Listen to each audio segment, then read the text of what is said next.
Batanong nakabenepisyo sa Provincial Youth Scholarship Program ni Governor Roberto Uy dito sa lungsod sa Mutia, nakalampos na sa pag-eskwela o nakatrabaho na.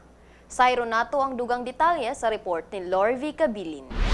Nakalampos na sa pag-eskwela ug karun nakatrabaho na si Miss Wilmeric Grace Bicoy, 23 anyos, taga Barangay Santo Tomas, lungsod sa Mutia, kinsa nakabenepisyo sa Provincial Youth Scholarship Program kon PYSP sa administrasyon ni Governor Roberto Uy.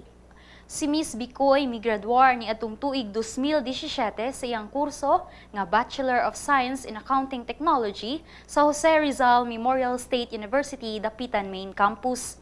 Sa kasamtangan siya nagtrabaho sa Municipal Planning and Development Office sa Mutia Local Government Unit.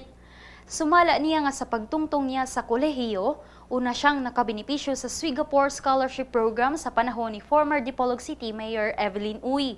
Ang ako na-avail nga scholarship since first year is ang Swigapore Scholarship gikan ni Mayor Evelyn Uy. Then pagka second year na transfer ko sa Provincial Youth Scholarship Program ni Gov Uy, hanggang gina-graduate ko sa kursong Bachelor of Science in Accounting Technology sa GRNSU Dapitan Campus. So pagkakaroon, kasamtangan akong nagtrabaho diri sa LGU Mutia ug na-assign ko diri sa Municipal Planning and Development Office. Nabalhin siya sa PYSP, sugod second year hangtod nga siya migradwar sa kolehiyo.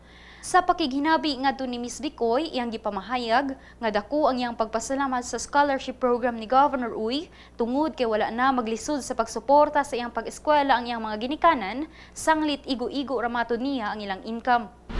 Ako dako kayong pasalamat sa programa nga gihatag sa atong Governor Uy nga sugod pa sa programa sa iyang misis na si Mayor Evelyn.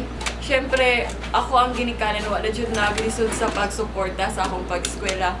Since igo-igo na dyan ang ilang income, so dili dyan ingon nga mahatag nila akong panginahanglan. Sa dapitan pa ako eskwela, muuli-uli pa ka. Grabe dyan kayo, bitaw ka lang eskwela ka nga, walay saktong suporta kasi mong ginikanan na.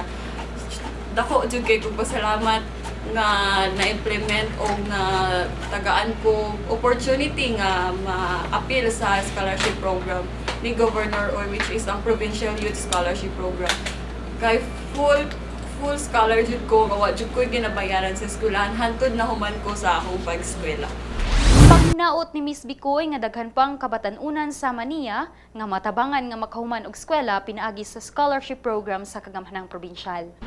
Nga daghan pang mga kabatanunan nga mga nawadan pagpaglaom sa pag-eskwela, dili na lang sila magduha-duha o pagduol o mangutana sa ato ang probinsya kung sa mga angay buhaton sa angay nga mga buhaton para maka-avail ang ilang ani nga programa.